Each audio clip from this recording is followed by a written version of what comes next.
Good morning. In our last class, we went through the detailed character analysis of the novel Animal Farm written by George Orwell. Orwell's contribution to the English language has been very significant. The term Orwellian is an adjective that describes ideas and situations that are destructive to the welfare of a free and open society. It has come to be used to describe authoritarian and totalitarian practices. His neologisms are now in common use. What is neologism? Neologism means newly coined word or expression. He used Big Brother, Thought Police, and Doublethink are only few examples of his neologism. Orwell is best known for the dystopian novel 1984, where these neologisms come from, and for the allegorical novel Animal Farm. Anyway, today we are going to start the first chapter in the novel. So you don't forget to find out the examples for neologism in this novel. Let's begin with Tyranny of Mr. Jones.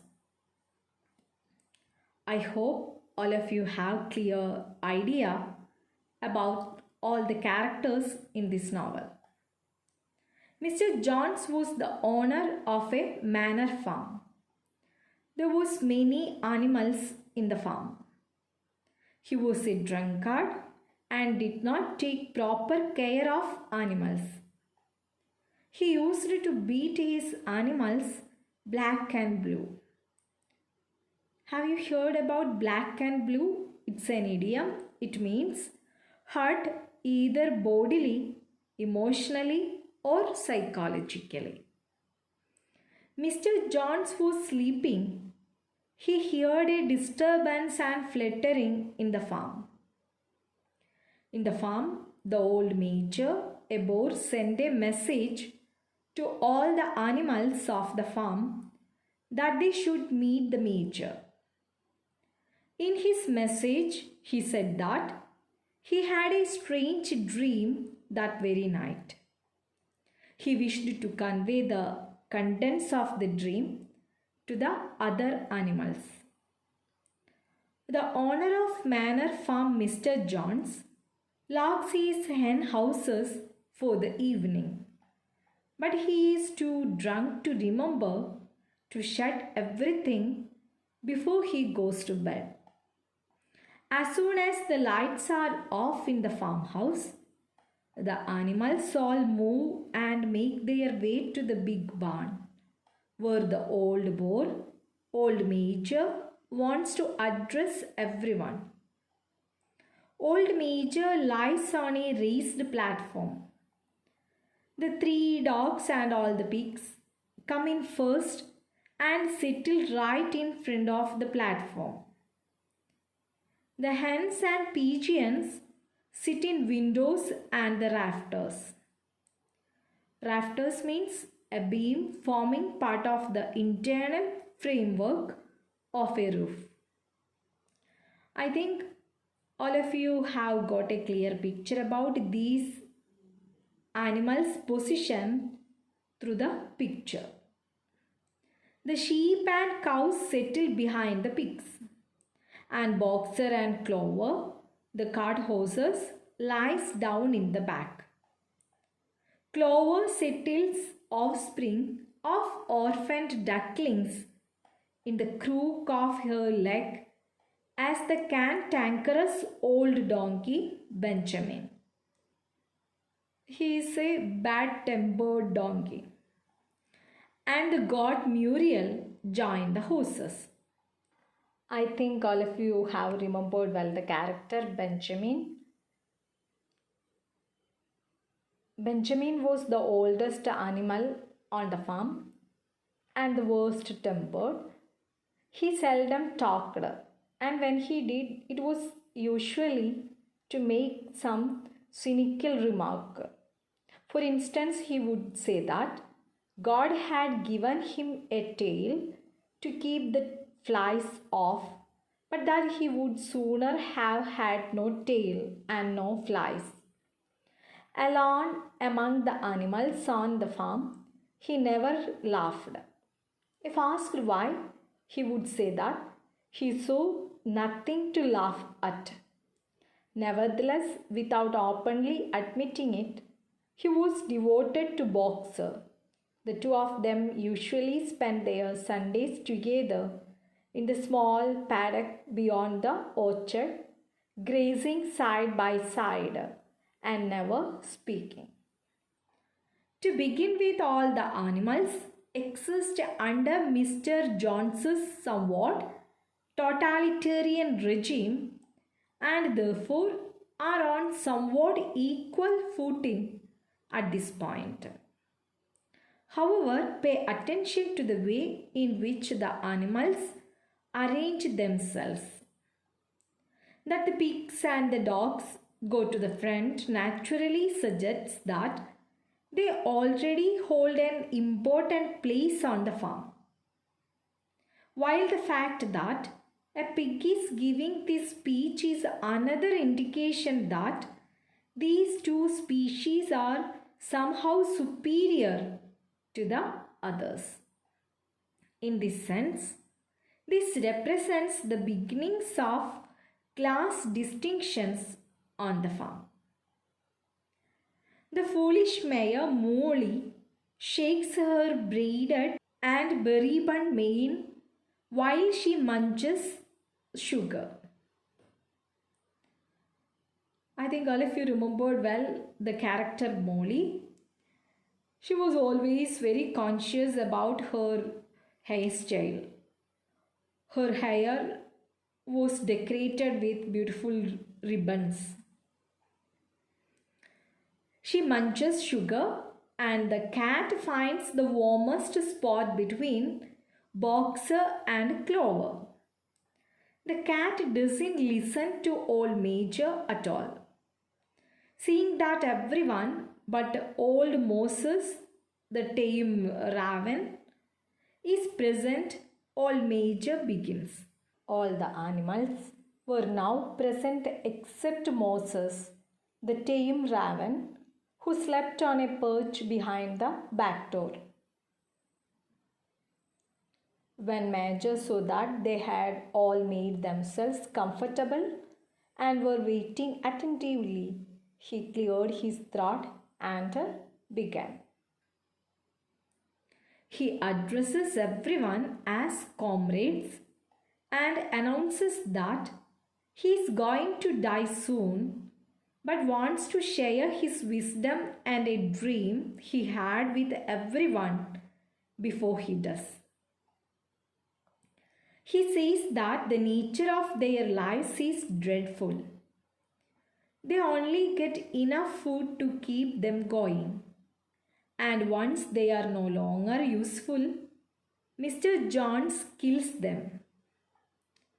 Animals, he insists, are slaves, though they don't have to be.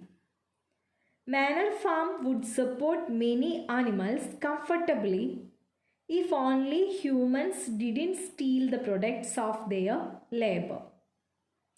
If they remove man, they won't be hungry or overworked. Molly and the cat are representative of the middle classes who prior to the Bolshevik Revolution in 1917 were already pretty comfortable with their lot in life, as represented by Molly's ability to obtain sugar and the cat's beeline for the best, warmest spot and lack of interest in what happens. I think all of you are very familiar with Bolshevik Revolution. The Russian Revolution of 1917 involved the collapse of an empire under Tsar Nicholas II and the rise of Martian socialism under Lenin and his Bolsheviks, which seized power in the October Revolution of 1917. It sparked the beginning of a new era in Russia that had effects on countries around the world. Old Major's speech as a whole mirrors the Communist Manifesto by Karl Marx and Frederick Engels in that the problem is the ruling class and that the lower classes are allowing themselves to be subjugated. Old Major insists that humans are the only creatures who consume without producing anything like milk or eggs. He asks the animals to consider all they have given up, from gallons of milk to hundreds of eggs to clovers for foals gone forever. Foals means young horses. Old Major points out that Mr. John's butcher's pigs will someday sell Boxer to the glue factory when he can't work, and Brown's dogs when they get too old. Man, Old Major suggests, is the root of all evil. Getting rid of man through rebellion would free the animals, and Old Major insists that the rebellion will come in due course. He warns everyone that they can't entertain the idea that humans and animals have common interests. They must believe that all men are enemies and all animals are comrades. Again, the idea that humans are the only creatures who don't produce anything is a direct parallel to the Communist Manifesto, as Marx proposes that the real evil is that people don't get to enjoy the fruits of their own labor. Rather, they make chairs or farm for others who then profit of their labor. Notice that Old Major uses absolutes when he warns the animals that they cannot ever think that animals and humans might be able to work together. This means that if the animals take this seriously, there will be little room for nuance. Suddenly, the dogs catch sight of four rats listening in and chases them back to their holes. Old Major calls for silence and insists that they must vote on whether wild animals are enemies or comrades. The assembly votes overwhelmingly in favor of wild animals being comrades. Only the cat and the dogs vote no. But some discover later that the cat voted on both sides.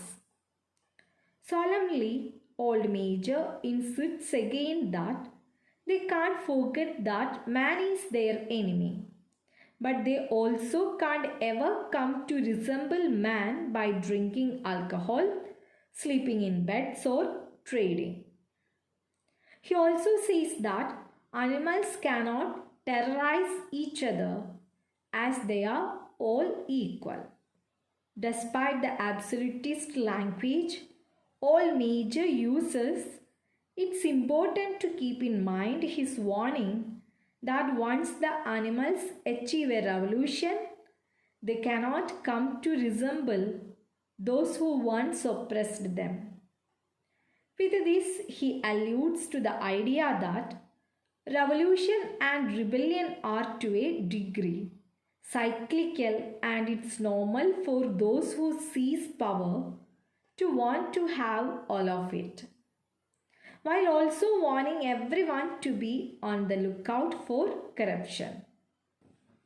Old Major explains that he is going to teach everyone a song that his mother taught him part of long ago. It's called Beats of England, and it speaks of a golden future time in which animals will be free from human tyranny. Tyranny means an act of harsh, cruel, and unfair control over other people. All the animals, both the highly intelligent and the less intelligent, learn it quickly, and they sing it all together 5 times through. They only stop when Mr. Jones shoots his gun into the side of the barn, breaking up the meeting. Beats of England represents the unifying power of language. Every animal, no matter how smart, can learn it, rally around it, and take heart in its revolutionary content. However, not that it idealizes the coming revolution, which leaves little room for the realities of human nature to complicate things. We went through all the important points relating the first chapter of the Animal Farm. Manor ഫാമിൻ്റെ അധിപനായിട്ടുള്ള mister John's അമിതമായി മദ്യപിച്ചിട്ടുള്ള ഒരു രാത്രിയിൽ തൻ്റെ വളർത്തു മൃഗങ്ങളെ കൃത്യമായി കൂട്ടിലടയ്ക്കാൻ മറക്കുകയും അന്നേ ദിവസം ഓൾഡ് മേജറിൻ്റെ നേതൃത്വത്തിൽ എല്ലാ മൃഗങ്ങളും ഒത്തുചേരുകയും ചെയ്തു. അന്നേ ദിവസം രാത്രിയിൽ മൃഗങ്ങൾ ഒത്തുചേർന്നപ്പോൾ അവയ്ക്കെല്ലാം കൃത്യമായിട്ടുള്ള ഒരു സീറ്റിംഗ് അറേഞ്ച്മെൻ്റ് ഉണ്ടായിരുന്നു. ഈ സീറ്റിംഗ് അറേഞ്ച്മെൻറ്റിലൂടെ ജോർജ് ഓർവെൽ പറയുന്നത് സമൂഹത്തിൽ നിലനിൽക്കുന്ന ക്ലാസ് ഡിവിഷനെക്കുറിച്ചാണ്. ഓൾഡ് മേജർ തൻ്റെ പ്രസംഗത്തിൽ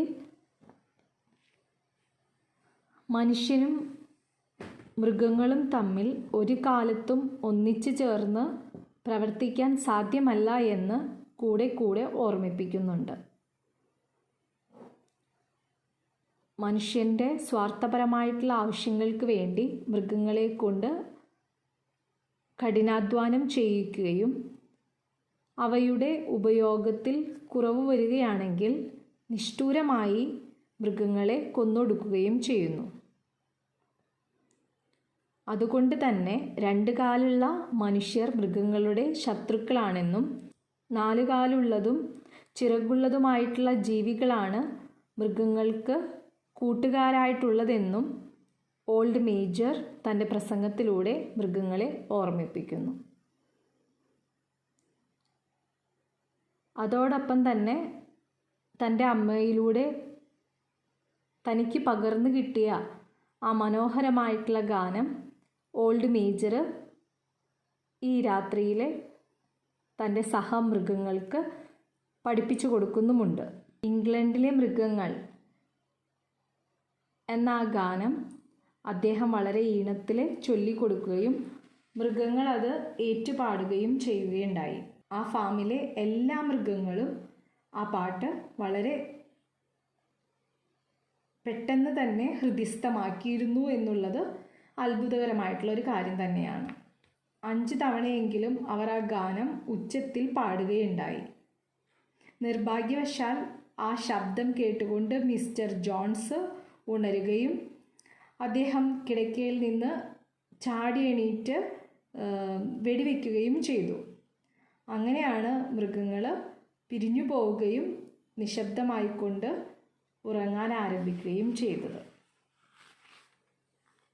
ഇതാണ് ഫസ്റ്റ് ചാപ്റ്ററിൻ്റെ ഉള്ളടക്കം. So we can go through the message of the old major once again. We can just discuss all the main points. All the animals gathered at the big barn at midnight to listen to old Major. Among animals, there were 3 dogs, Bluebell, Jessie, and Pitcher, the 2 cart horses, Boxer and Clover, a donkey, Benjamin, and the white mare, Molly. All the animals sat in a peculiar manner. The pig sat down in front of the platform on which the old Major was lying. When all the animals sat down, the old Major cleared his throat and told the animals that his life was very short. Therefore, he wanted to convey an important message to them. He told the animals that the life of an animal was full of troubles. He disclosed the fact that man exploited the animals for his interest. All the miseries of animals' life were the outcome of human tyranny. Due to the ill treatment of man, the life of the animals had become short. The Major was of the opinion that in England no animal was free. Animals were able to produce everything, but man enjoyed the fruits of their labor. When man found that certain animals was of no use, that animal was sent to the house of the butcher. Major said, no animal escapes the cruel knife in the end. According to him, all men were enemies and all animals were comrades. Whatever goes upon 2 legs an enemy, whatever goes upon 4 legs or has wings is a friend. In order to revolt against man, he declared that no animal should live in a house or sleep in a bed or wear clothes or drink alcohol or touch money. He also declared that no animal should kill other animals because all of them were equal. All the animals called Major a comrade. Then we are going through the dream of Major. I think all of you remembered well. In the beginning of his speech, old Major declared that he wished to convey the contents of his dream. In the end of his long speech, Major told the animals about his dream. He told them that it was a dream of that land where no animal was slave of man. At last he sang a song which he had sung in his childhood. The song was related to the freedom and the glorious future of the animals. All the animals were impressed by the song. They called the song Beats of England. All of them learned the tune and the text of the song. All of them, including Major, began to sing the song loudly.